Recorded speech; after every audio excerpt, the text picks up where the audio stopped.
Thanks, Orla, and thanks for the invitation to us both to present tonight. It's really nice to get an opportunity to share our research with a different audience.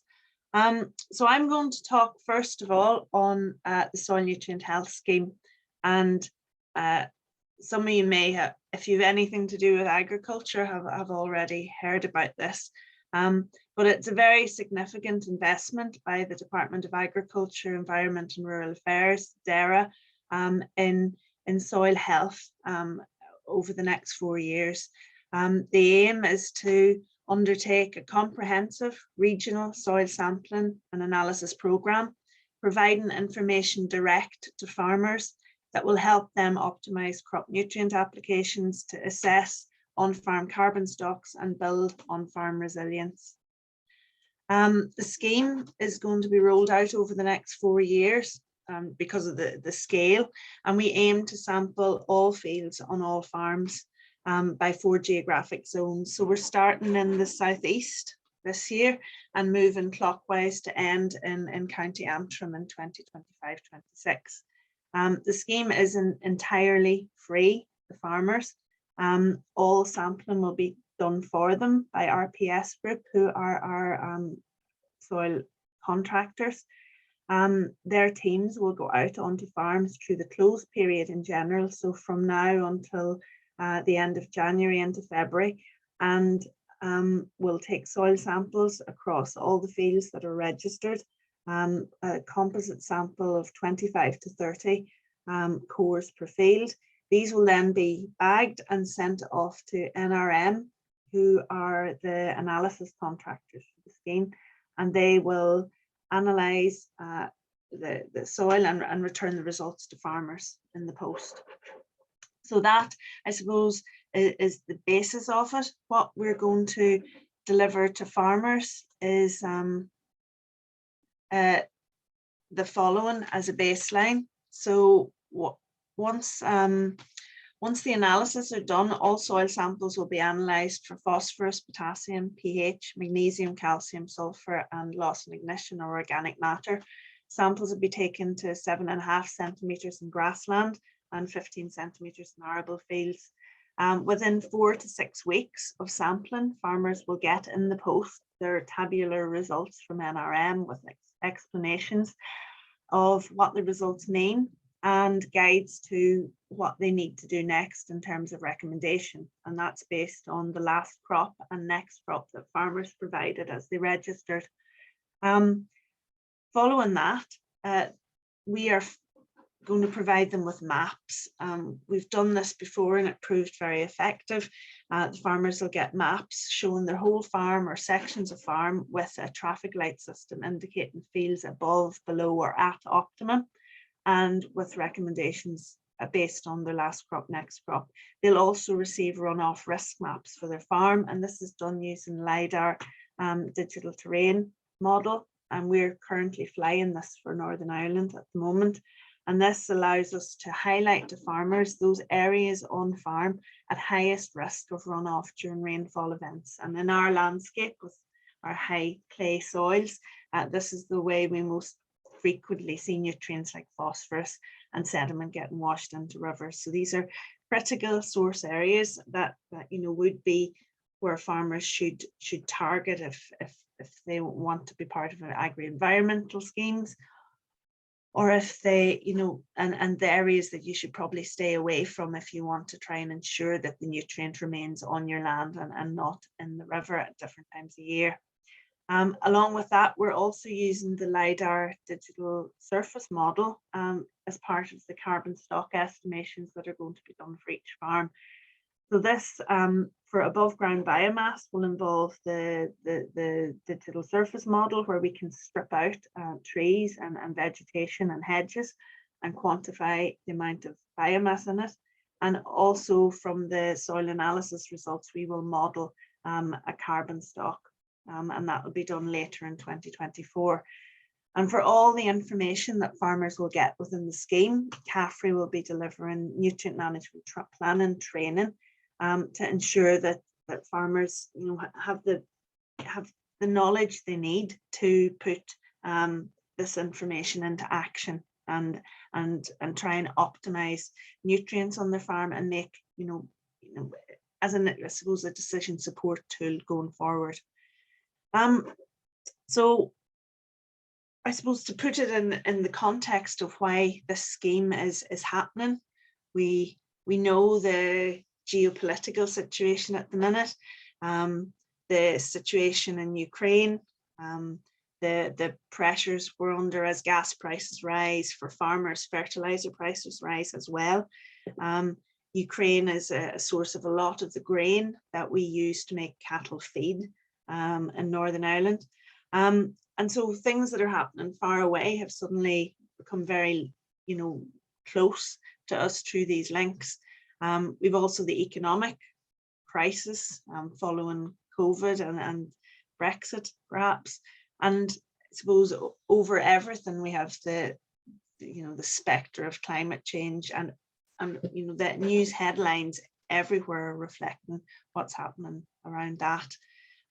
Locally in Northern Ireland, we have an expanding agricultural sector. So livestock, we grow great grass. So livestock is a major part of the agricultural industry. That's as numbers of livestock increase, emissions increase, water quality is impaired in over almost 70% of our rivers. We have issues with gaseous emissions, ammonia in particular, in areas of very dense livestock production. So we have to, moving forward, try to maintain our agricultural sector in the face of the threats that face it, but also look at how we can make agriculture more environmentally sustainable and minimize the impacts we have. Agriculture, because it covers most of our land area, has the potential, is I suppose very tightly linked to all the water bodies that run across that. So I mean, it's a major contributory factor to water quality and air quality in Northern Ireland. So I suppose, why is the Soil Nutrient Health Scheme focusing on soil in particular as a means to try and achieve, help agriculture and the environment? Well, I suppose it's the first step at controlling sources to optimize production and reduce the potential for impact. We know in Northern Ireland from previous work that only about 10% of farms here routinely soil sample. And we've done a lot of pilots so far in preparation for this scheme, where we identified widespread issues in soil nutrient management. So between 2017 and 2019, we sampled almost 30,000 fields on 1,600 farms. And in those, when we look at the key findings in terms of soil nutrient, we found a number of issues. For pH, which is essential if you want the plant to make the maximum use of available nutrient, it needs to be right. In the majority of fields that we tested, there was a deficiency in pH was low, so there was a lime requirement. In wetter parts of the country, so CC and SC are the Coldbrook and Stroul catchments, and Tyrone and Fermanagh. UBC is Upper Bann, so in County Down. And in wetter areas where there's more leaching of ions from the soil, there was 80% of fields in those catchments needed lime. It was a similar story for potassium. We found deficiencies in the wetter parts of the country with 55 and 72% of fields deficient in potash. And then for phosphorus, there was a general excess in the fields tested, and it was fairly uniform across the area. Between 40 and 50% of fields that we tested had a surplus of phosphorus, and that phosphorus is either just going to sit in the soil and do nothing, or be available to be washed out and into water bodies where it causes the eutrophication issues that we all know about. So the soil pilots identified widespread issues. Soil testing and providing the information to farmers to try and deal with that seemed a logical step. And what evidence we had, we didn't have any evidence at the start that there would be an impact, but we have now from our Nutrient Action Programme research platform found, done repeated soil sampling in 2 catchments within Upper Bann, which has provided a strong indication that where you deliver this information to farmers or give them access to it, they will change farm practices. So in 2016-17, we sampled around 700 fields in 2 of these catchments, and we gave the farmers the results as we're going to do for the Soil Nutrient Health Scheme. So they got tabular results, but they also got our first prototype of these maps for their farms. They also got a bit of guidance in terms of the recommendations for the fields based on their crops. And then we left them alone and didn't bother about them for 4 years until we went back and repeated the soil tests. And so in general, a farm needs to repeat soil tests every 4 years to keep them up to date. And when we went back, we were very happy to see that there had been some changes over the period. So for something like phosphorus in soil, it will change quite slowly. But in spite of that, we saw a reduction from 60% of fields above optimum in 2016 to 48% in 2020. Similarly, for potash, the excess had reduced from 70 to 59, and more fields were at optimum. For pH, 46% of fields that were tested, and this is quite an intensively farmed area of good land in the, close to Bann Bridge. 50%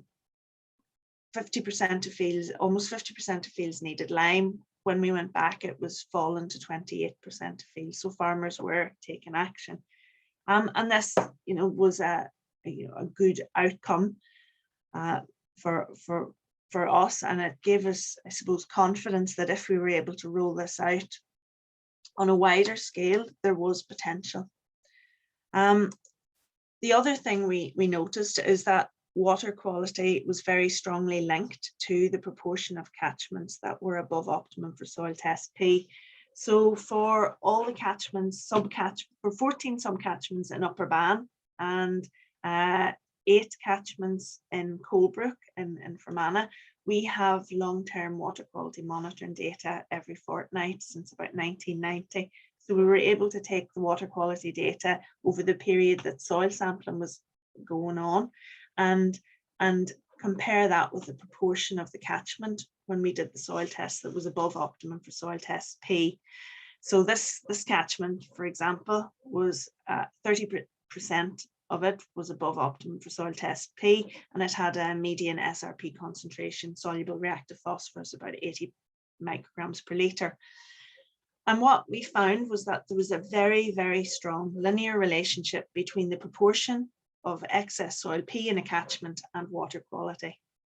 When we look at the ecological thresholds for the status of the water body, for Upper Bann it's something around 48 micrograms per litre on average, and so we can use this relationship to identify at what proportion of the catchment corresponds to that threshold between moderate water quality, chemical water quality for phosphorus, and good. We found that really no more than 15% of a catchment can have above optimum soil test phosphorus before you go into a concentration which will be more moderate or poor than good. And so going forward, we look at this as a way that we could set targets for different catchments. You'll note there are these outliers out on the right hand side, and these are from both Upper Bann and Colebrook, but they seem to be forming a different relationship. So we think as we go into the soil nutrient health scheme and go across the different catchments in Northern Ireland that we may see different relationships forming, but for all of these we could use it as a sort of means of setting a target for catchments in terms of soil P, which is the big issue that we're trying to tackle for water quality.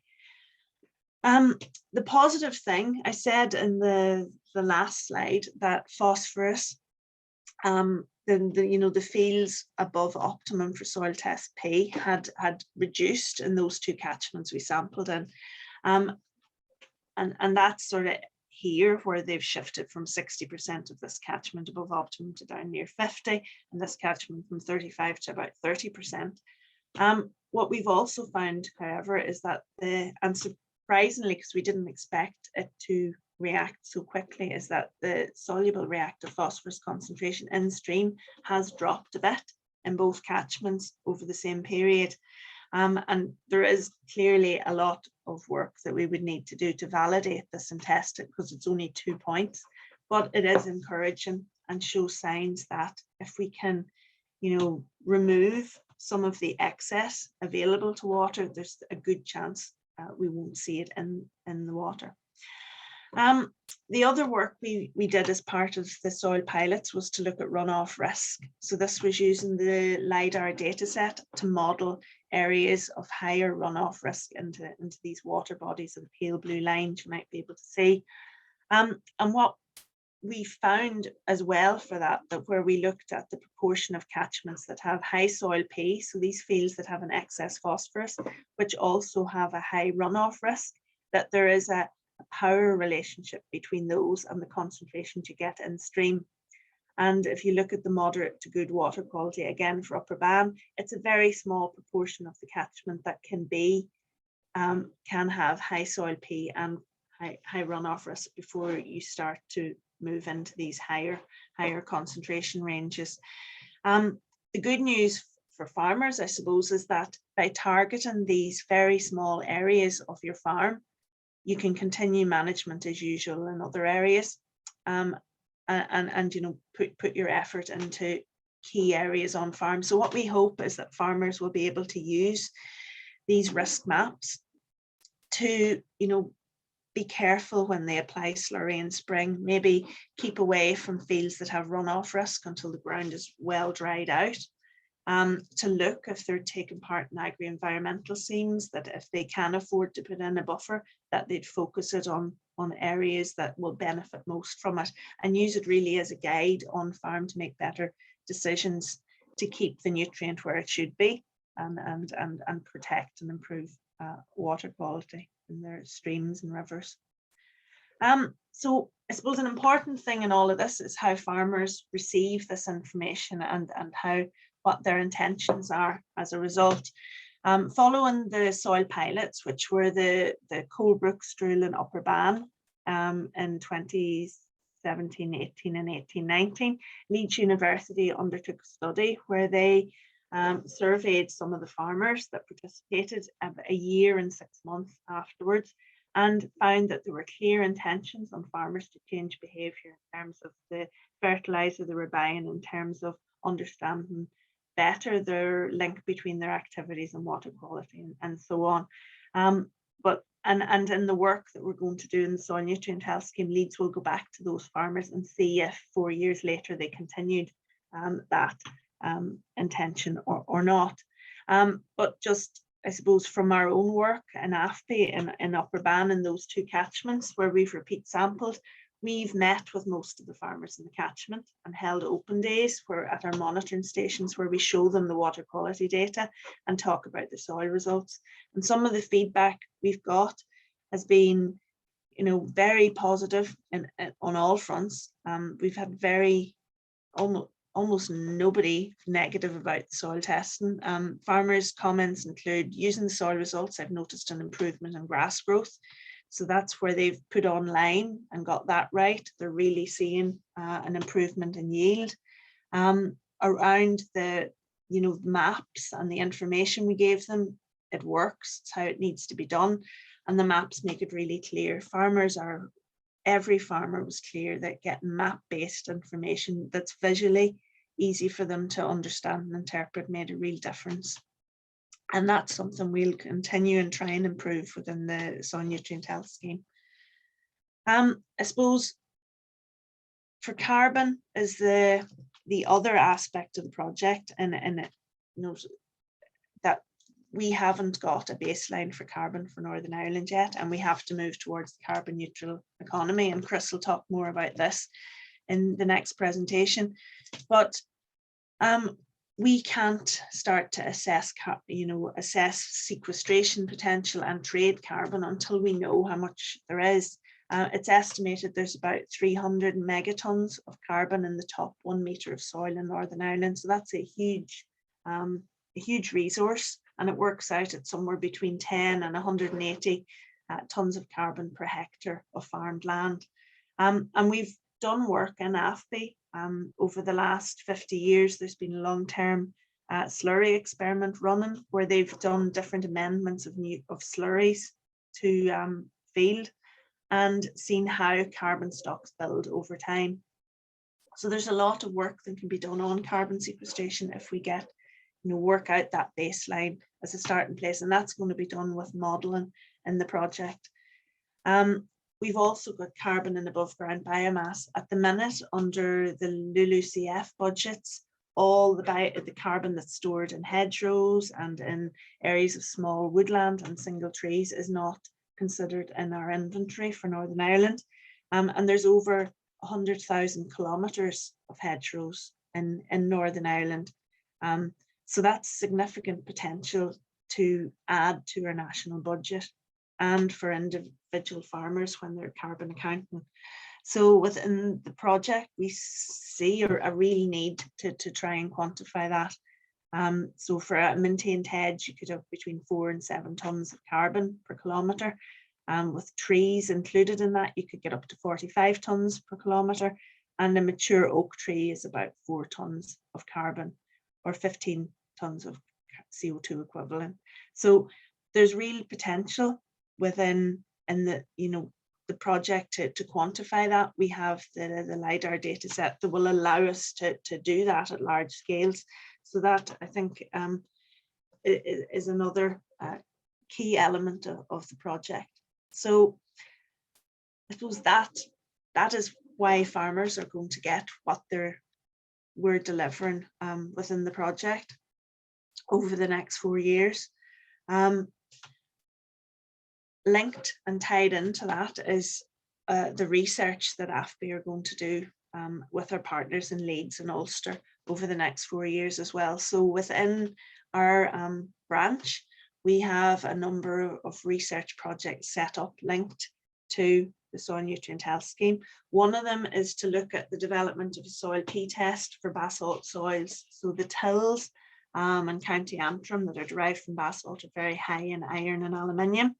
And the Olsen P soil test that we use as standard here doesn't extract well from that. So what you get is an underestimate of the amount of available phosphorus. And then you base a recommendation on that. We may be telling farmers to put more nutrient on in these areas than they actually need. So over the next 2 to 3 years, Suzanne Higgins is going to work to develop a soil P-test specifically for basalt soils, and that will be part of the status assessment that farmers get when we get round to County Antrim in year 4. As well, there's a lot of work ongoing on the development of the above ground biomass models that we use to work out how much, using the remotely sensed LiDAR data, how much carbon is in different stands of hedges, depending on the trees. So that needs validation, that work's ongoing.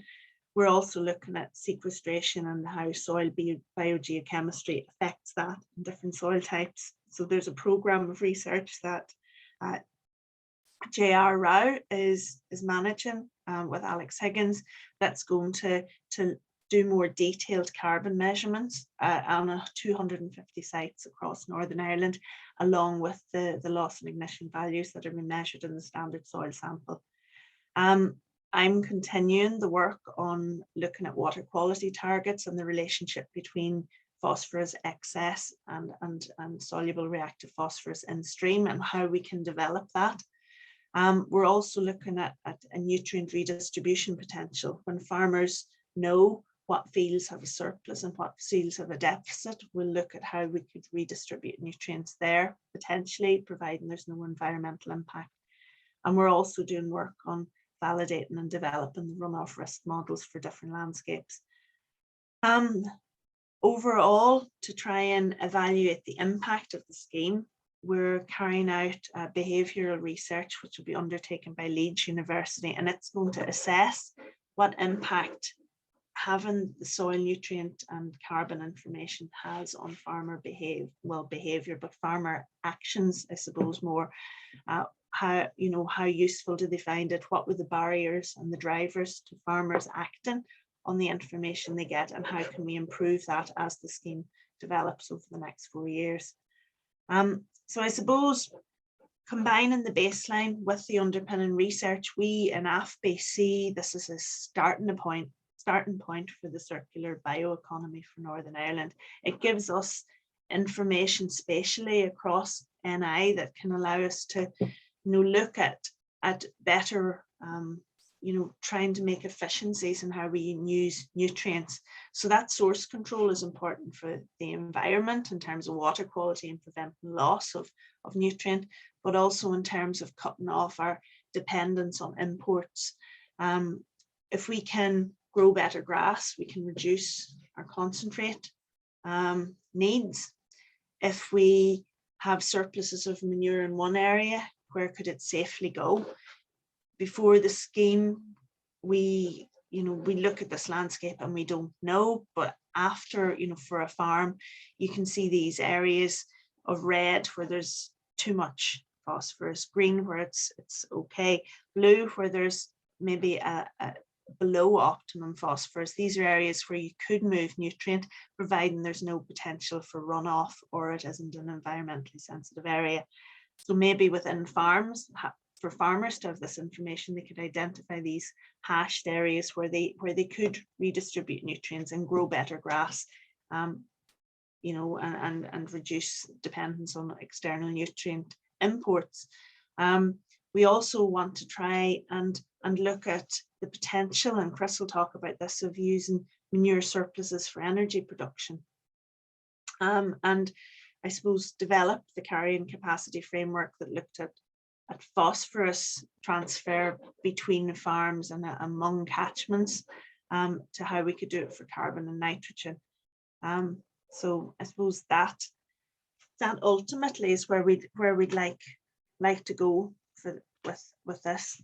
I think I'll just finish there because I don't want to. Chris will explain that in much greater detail. But I just finish with the people in AFBI who are involved in this, because I'm only the mouthpiece. So there's Colleen Ward, who's our project manager, Suzanne Higgins, who works on precision agriculture and nutrient management. Alex Higgins is working on the soil sampling programme and above ground biomass. J.R. Rao is working on the carbon sequestration and soil microbiome. And then we've Phil Jordan in Ulster University, who's leading some of the water quality research, and Julia Martin Ortega, Pippa Chapman, Paula Novo, and Deng Wan in Leeds, who are working on the Soil Nutrient Health Scheme impact research. So that's everyone involved. So that's me. Orla, I'm going to try and thank you very much. Yeah, and we'll get Chris now, who's going to look at the opportunities for biomass within the agricultural sector.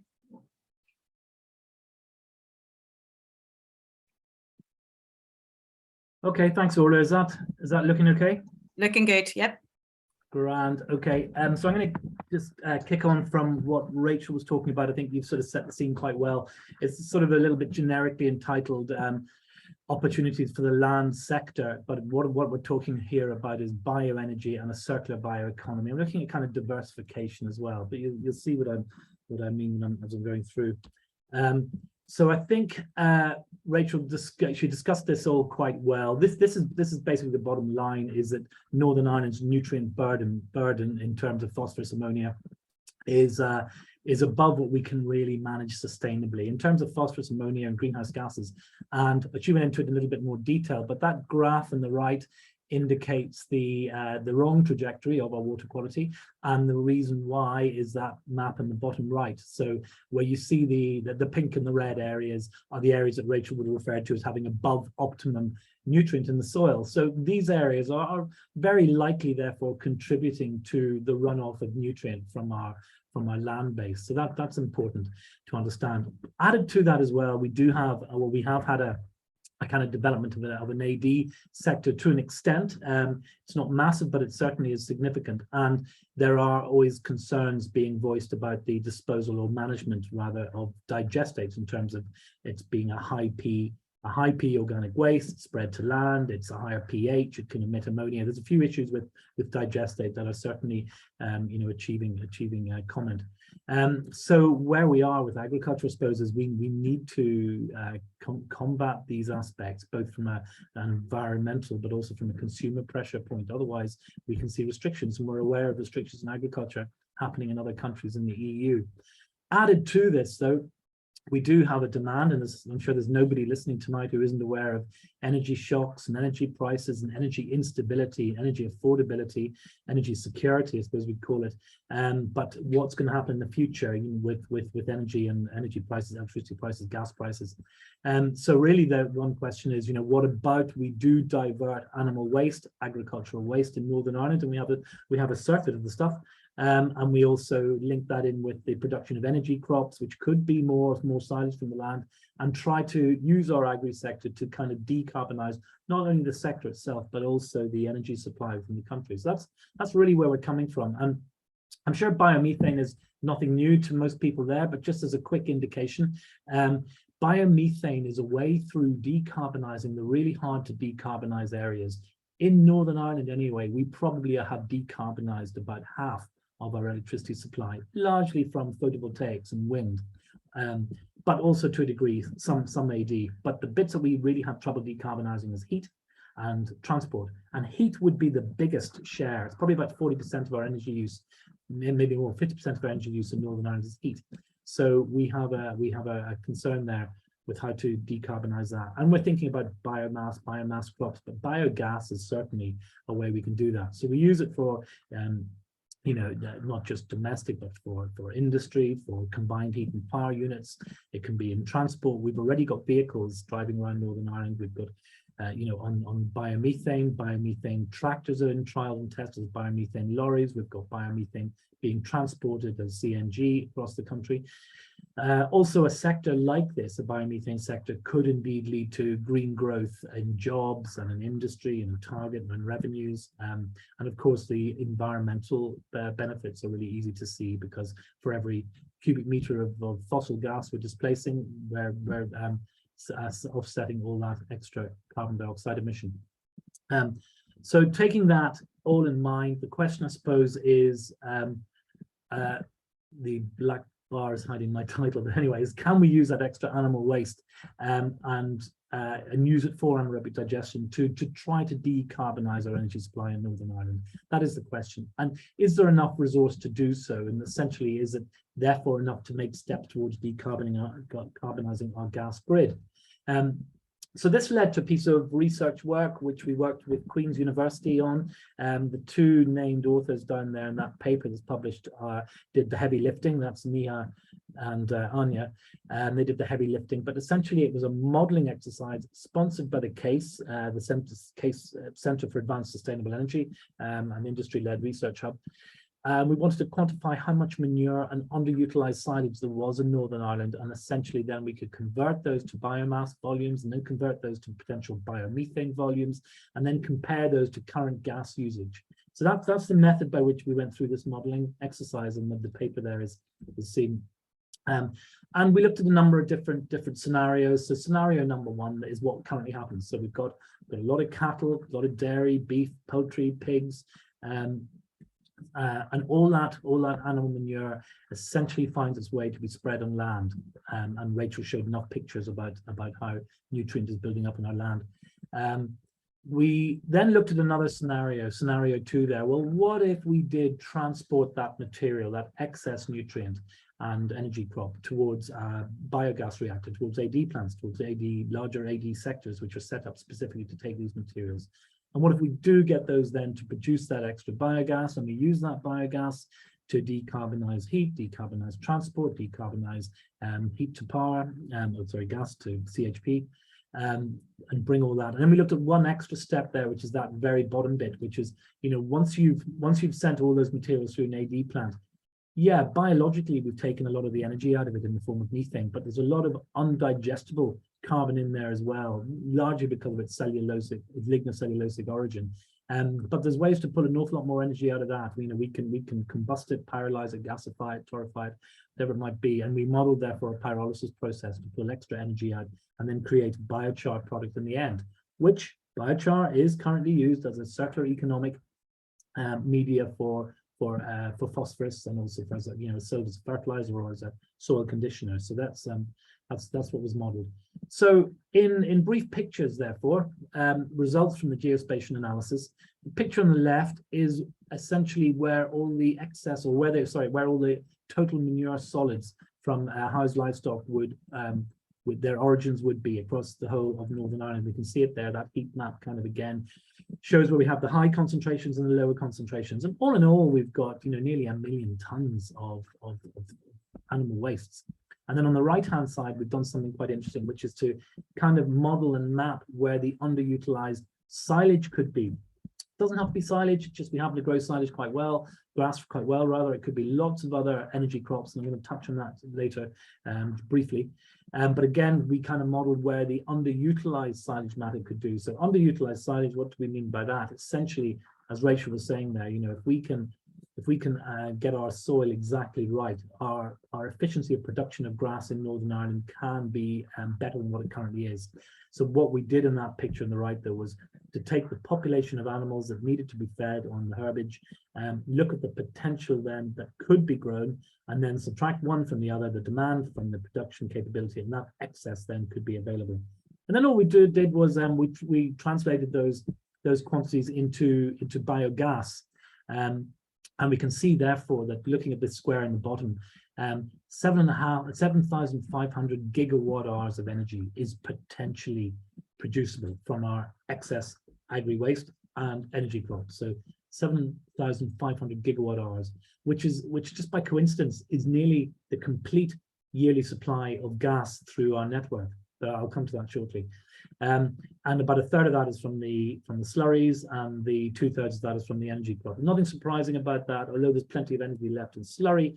Obviously, it has already been digested once by the animals, so we wouldn't expect it to be as good as. And also, it's you know, it's very watery.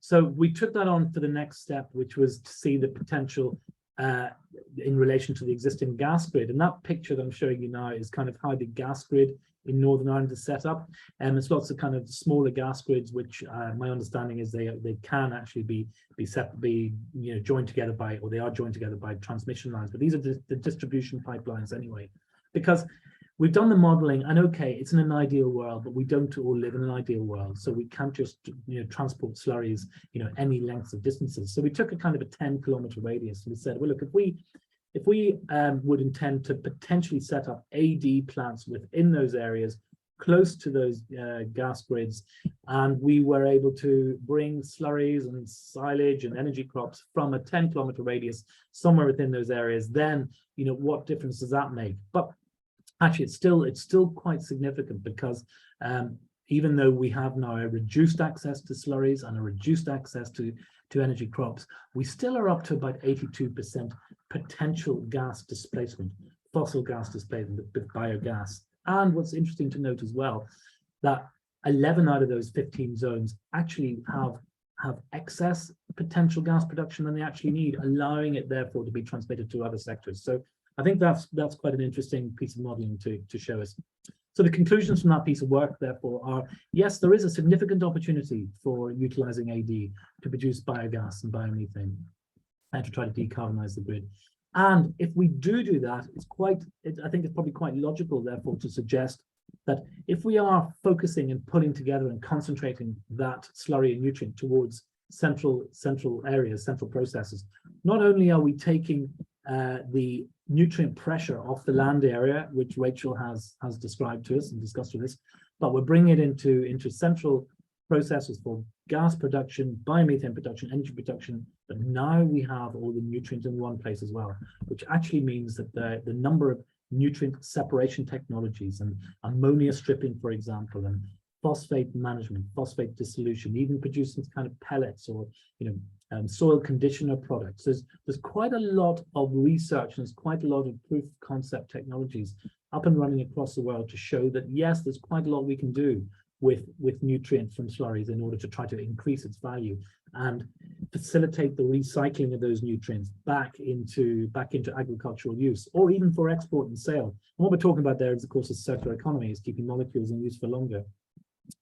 There's a couple of papers there that I can also provide the details from. Worth mentioning, this isn't just us talking about this. France is doing it. They have an injection target of 7 to 10% of biomethane by 2030, and they've been doing it since 2011. Denmark, a quarter of the gas in Denmark is from biomethane origin, and they have a target to get to 100% by 2034. GB do it as well. Republic of Ireland, our nearest neighbour, they have really good plans. Recently at the Irish Bioenergy Conference, I picked up the fact that the current dialogue really is about potentially trying to achieve, I think it's 6 terawatt hours of energy from biogas. They're talking about maybe 150 to 200 AD plants, cost being 1 to 2 billion of investment. A shared investment between public and private, and then we're aware that they do have there's a developing gas network, and that dialogue actually has been going on an awful lot longer in the south than it has in the north. So there's nothing new from that. And also the Repower EU plan as well is very much what's pulling all that along. Well, what happens next is really the tricky bit, because this has all been modeled. It looks like a great idea. Rachel's indicated that this could indeed alleviate a lot of the problems and we can get all these extra benefits from it, but we need to know what happens next. So recently, I've been awarded a bit of funding actually from CASE to try to pull it on a little bit further, to carry out a scoping study. But really with that scoping study, I think it's probably quite clear to everyone listening that, without the agricultural buy-in and without the agricultural kind of input into a strategy like this, it's never going to happen. It's never going to take shape. So we do now want to kind of do a short scoping study to kind of develop a farm level engagement. What does the agricultural sector think of this? What about the farmers, the Ulster Farmers Union, the guys who will, who own the slurry, who have the slurry, who are very keen, I'm sure, to see its recycling and the nutrient pressures alleviated, and could also be producing the energy crops to produce all this biogas. So we need to do that, and you can see as well that this is a massive intersectoral association. It's not just agriculture people, it's environment people, it's industry people, it's gas people, it's infrastructure people, it's planning, there's a whole lot of different sectors. We need to pull all that together.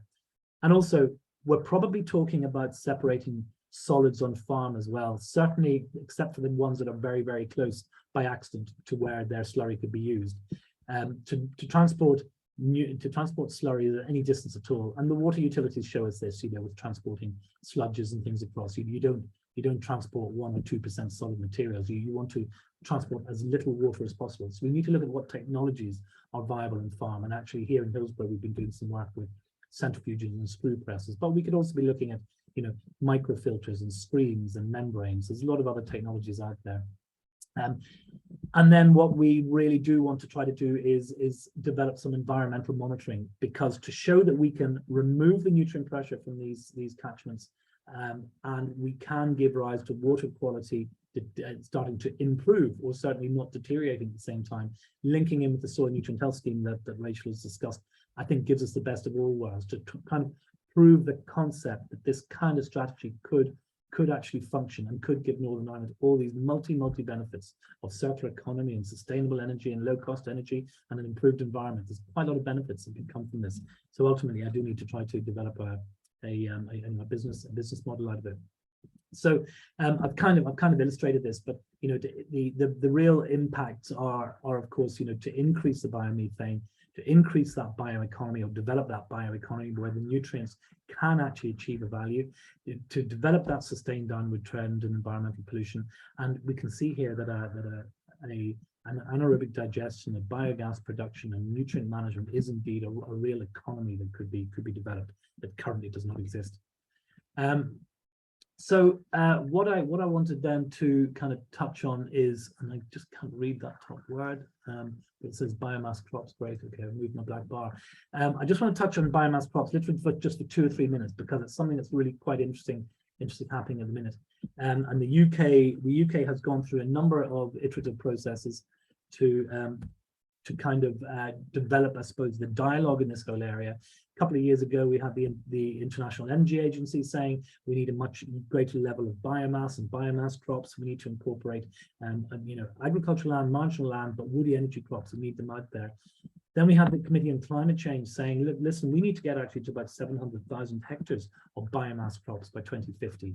And when I'm talking biomass crops, just to clarify, I'm not just talking woody crops, I'm talking about energy crops as well, or biomass crops that could be used for anything, whether it's building materials or insulation or phytoceuticals or anything at all. But we're talking bioeconomy, drawing down carbon and producing stuff from our agricultural land base. But the Committee on Climate Change there, 260,000 tons, they're looking for 360,000 hectares from farmland and 700,000 hectares from lots of other land. The UK Department of Bays have been very instrumental in promoting this whole sector, trying to develop the sustainability of biomass, or the availability of biomass, and for all the greenhouse gas credentials to reach net zero 2050. And biomass strategy is coming out soon as well. They've also developed this biomass feedstock innovation program at the end of last year. The phase 1 ran. Then they've also developed this as a phase 2, and these are all part of like a £1 billion 10-point plan investment. But these parts are all focused on biomass crops, and I'm just going to illustrate a little bit more on those as well. We do hear really interesting things happening in GB, like for example, the National Farmers Union campaigning indigenous biomass production and linking up with Drax, who are one of the biggest bioenergy suppliers in GB. So things like that give the whole biomass sector or agricultural diversification opportunity some more credence. And for interest for people listening, some of the activities that we in AFBI have been working on in biomass crops, other than actually growing them, a decade or 2 ago specifically for energy, we've been doing an awful lot more with them lately. And the diffuse, we're looking at the use of willow plantation specifically for things like diffuse pollution, for mitigating diffuse pollution. That platform you see in the top right is actually what we use for experimenting and trialing whether indeed willows can reduce the discharge of phosphorus into the water environment. And if so, to what degree. And then you see bottom right, we've got a picture of an irrigation pipe irrigating wastewaters. We've got systems of willows operating in Northern Ireland using agri-food wastes, farm effluents, wastewater treatment works, even doing some work for the NIEA on landfill leachates as well. So to try to find some sustainable ways using nature-based solutions to manage those effluents at source without having to tanker stuff around. So really interesting work I think we have going on that. And then the picture bottom left, which I couldn't resist to show you, is a really interesting project, part of a zero waste circular bioeconomy. This one it's growing a number of different species, about 30 or so, of salix. For phytoceuticals, bioactives, salicylic acid specifically, phenolic glycosides, although my organic chemistry is going to leave me cold here. But we have that going on as well. So it's quite interesting finding these other uses for energy crops. And then I just wanted to put this picture up because I think it links in quite well with what Rachel was talking about. We did have, or she very kindly did the LiDAR and the farm here, and then she pulled it together with the digital terrain modeling, and we pinpointed an area here that we thought, well, look, if we could intervene with it, put an intervention in here of a willow plantation to try to reduce the runoff of all those breakpoints that you can see underneath the yellow area, it would be quite a nice illustration and definition. So we built this under an EU project called Catchment Care, which is specifically used, one work package anyway, which is specifically about trying to find sustainable methods to protect water quality within catchments. So that's what we built at Hillsborough, and then that's kind of what it looks like now. And you can see where we've got the willow. That's a drone picture which shows the area in yellow there, the willow that's grown. And the area there in red, you probably recognize from that earlier screenshot I gave you, that's a kind of a replicated trial of where we are intercepting runoff and having that monitored in the labs. And we're getting some quite interesting data, just to show you very briefly. The red line is the cumulative phosphorus runoff from the non-willow areas, and the blue is the cumulative runoff from the willow areas. So from that, we're seeing about a 30% reduction in nutrient runoff. as a result of implementing these kinds of nature-based solutions. And then just finally, I mentioned the BAYS project. BAYS, as I say, have been really proactive, and it's great actually to have access to them with a load of colleagues and really good organizations in GB. They've invested this 36 million to support innovation in sustainable biomass. And I'm pleased to say that AFBI, actually ourselves, we are involved in 3 of these projects. And just as a pictorial representation, these are all the different projects. Probably too much to read there, but all the ones you see in red, they're all about biomass crops. They're promoting breeding programs of willows and breeding programs of miscanthus and other crops as well. The ones in orange here, these are largely about kind of new technologies, the new willow harvesting, planting, propagation, management. There's the one in green there is about pelletization, and interesting, the one in yellow, this is a multi-site platform. So we will be having a platform here in Hillsborough in Northern Ireland, where we will be demonstrating all these different crops that are either available or currently available or are being worked on as part of these BAYS innovations, and they'll be demonstrated here at Hillsborough and over in Scotland in SRUC and in Rothamsted and in Ibers and who am I started? I missed somebody, I can't just quite remember, they'll kill me. But anyway, so that's kind of a really nice era we have starting now on biomass crops and ways for agriculture to diversify into crops which I think can have only but environmental benefits.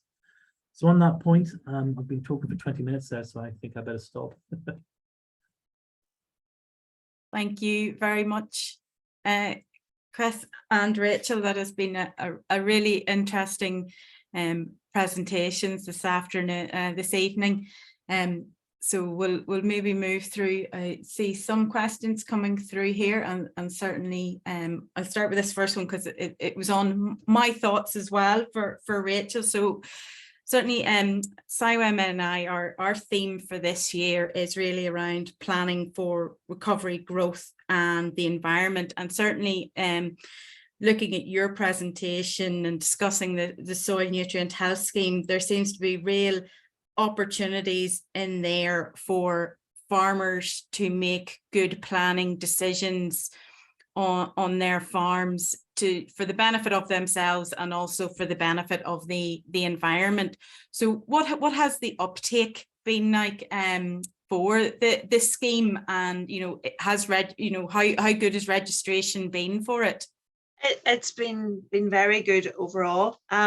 We're at the minute, for this year, we're working in Zone 1, which is County Down and the eastern part of Armagh. And I mean, with all new schemes, there's a bit of hesitancy to start, but at the end, when we closed on the 31st of August, we had 93% uptake, which is, for us, really good, I think. When we look through there's a lot, I think we had 6,800 potential farms in the area, and we're at 6,100 or 200 that will be soil sampled this winter. So it's 151,000 fields to be sampled. So for the first year of a scheme, we're delighted with uptake. So I think the message, there's been very strong messaging by Ulster Farmers Union and from CAFRE and from all our partners and stakeholders about the benefits of the scheme, and to letting farmers know that the information is for them to help them ultimately, and I suppose to level the playing field for farmers in Northern Ireland, because you can have two farmers doing the exact same amount of work, and one is managing their soil correctly, and they're the ones that are making the profit. So yes, so once we get that message out, I think it'll be fine.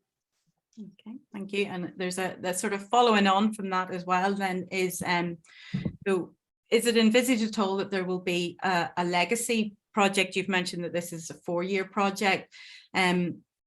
So will there be an expectation that farmers will buy into the benefits and then continue testing at their own expense after this? That's what we'd hoped. That's what we've seen in the pilot. The pilot and the smaller research catchments is that you know, once the farmers see the benefits, they're convinced. But it remains to be seen. I'm not going to speculate on whether DARA would continue, you know, another 4-year roll on after this, but it depends on the benefits we see from it, really. But it would be a way of assessing impact. We've only been able to assess impact this time because we repeated it in 4 years. So I don't know. Okay, thank you. Well, I hope so.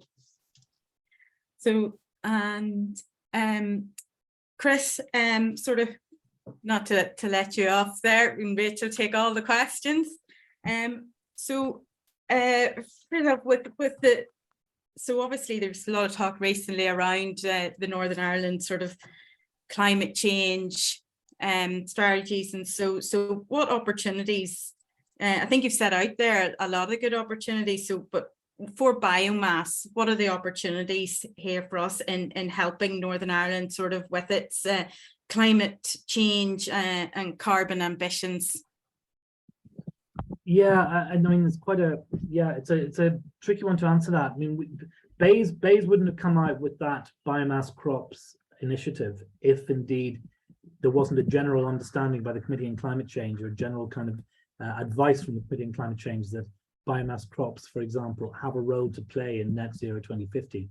You know, it would stand to reason, and we're all well aware, there's plenty of research to show that a number of different biomass crops are excellent in drawing down carbon into carbon supplies, which don't necessarily have to be burned, but if they are burned, they can be always burned in carbon capture and storage, or they can always be, you know, but actually biochar is a big one at the moment as well.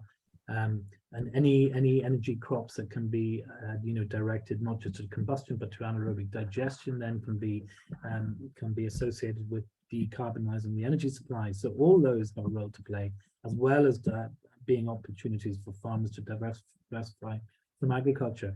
There is still kind of a need to embrace bioenergy and understand that bioenergy has a real role to play. You know, it's not going to just be wind, and it's not just going to be photovoltaics. We still will get dark, still nights, and we'll have to have other ways to be able to, you know, call up energy on demand, and that can't be coal or gas, or, well, it can't be gas, I suppose. It can be gas, but it'd be nicer and more reliable if it was gas that we could produce indigenously. So I think all in all, we're probably waiting to see what happens with carbon on farms. You know, carbon really doesn't have a cost. It doesn't have an associated price to it.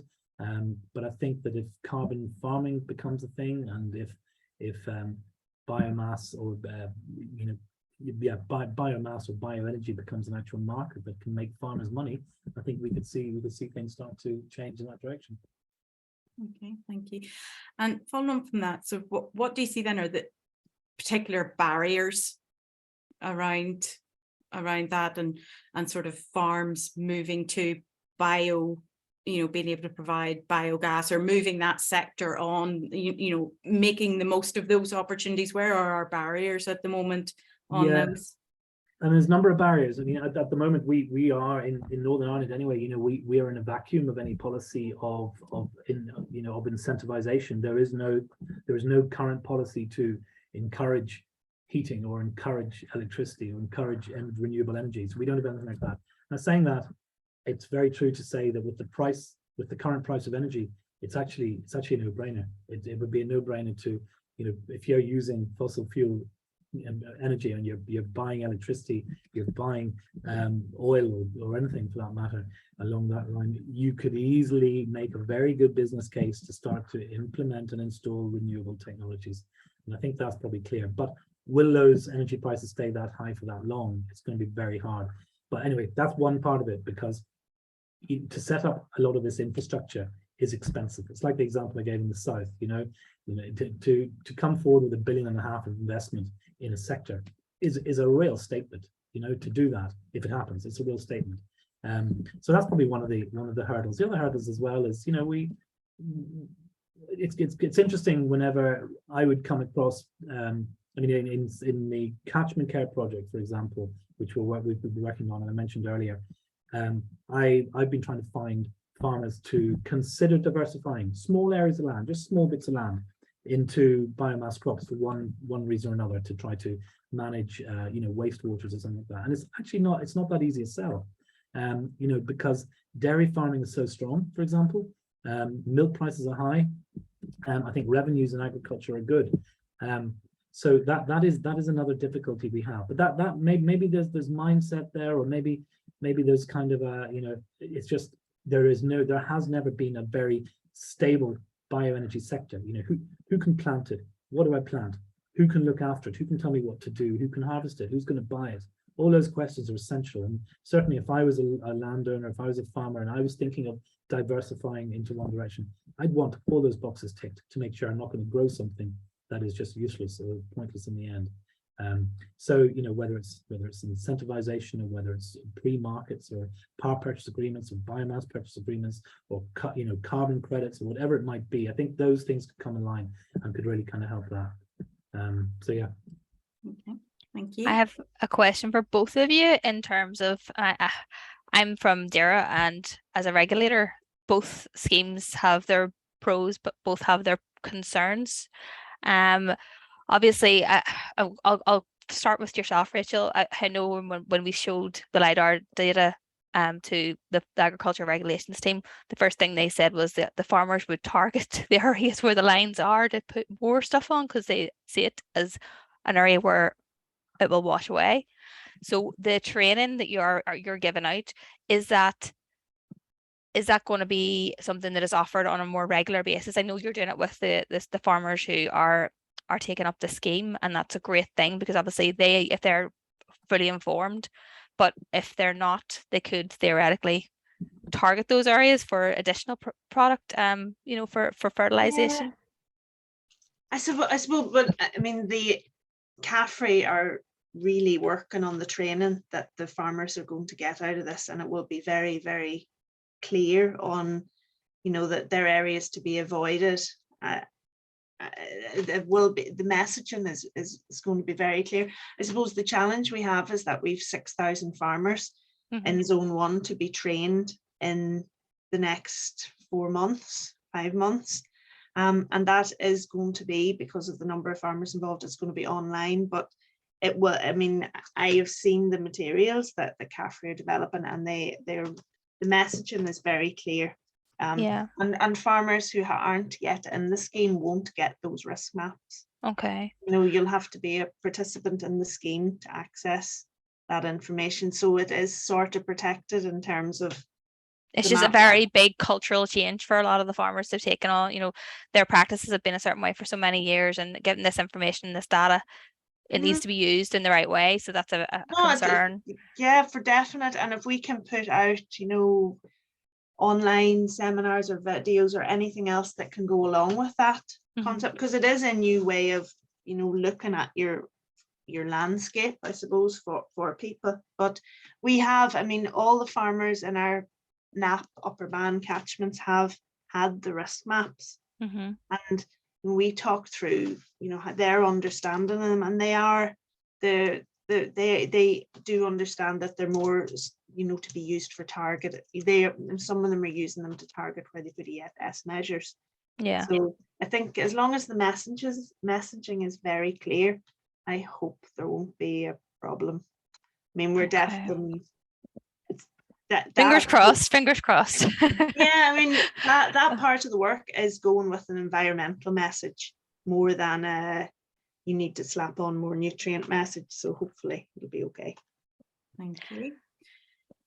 And Chris, for yourself, my question goes back to the AD plants. I know that we had chatted about this before in another forum, but obviously the Republic of Ireland, you mentioned, are having a targeted approach where they are setting aside a set amount of money to build a certain amount of plants.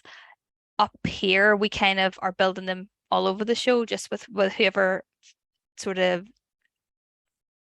wants to make that investment. Would it be a better approach if the government took it on board and targeted, several bigger AD plants that are managed and run and maintained, as opposed to lots of small ones all over the place that are managed and by certain smaller industries and people? You're on mute. Sorry. Okay. No, I was just saying, Michelle. Yeah, fair point. I mean, that's the discussion in the site, which I kind of quite like the sound of. And they're talking scales of maybe 1 to 2 megawatts. Although with some things I've heard from AFBI, they might be thinking more like 5. So that's what is that going to be, like 20 gigawatt hour plants, something like that. So that is, I mean, those are all way bigger than our plants. The plants that we have running, let's say we've got between 70 and 80 AD plants running, they're on average half a megawatt. That's half megawatt electricity. They were built at the time because of the incentivization from renewable obligation certificates. We don't see electricity as being the main source of these. It's about biogas. So therefore, it's going to be about kind of accessing the material and access the feedstock. So there's no reason why they need to be built actually on a farm. It could be built in a kind of a farmer cooperative local area where you could be maybe 10, 20, 30 farmers all feeding into it. So that would be one scale, or there could be even bigger scale yet, like the big plants that we see up in sort of Ballymena and Dungannon. So I'm not an economist, really not, nor am I a soothsayer. So I don't know how the best way to plan out, but I do see them far bigger, definitely, than the half megawatt electric, which would be the equivalent of what, about 1.2 biomethane or something. So I do see them kind of bigger than that, because you want to be able to, the infrastructure is expensive.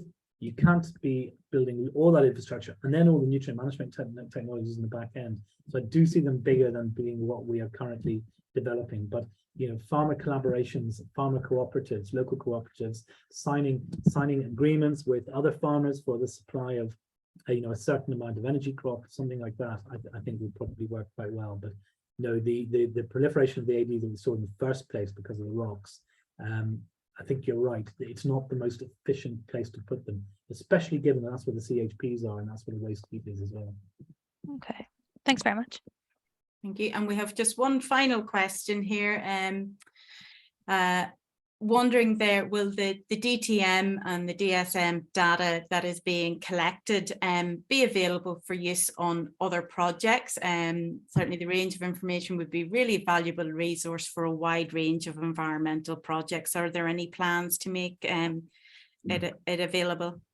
There are, but it's going, I mean, it won't be until all of Northern Ireland that the full territory is completed, and it's a 3-year project. So it could be, the end of 2024 before that is available and finalized, I suppose. The plan is that DARA will make that available through some sort of an online platform.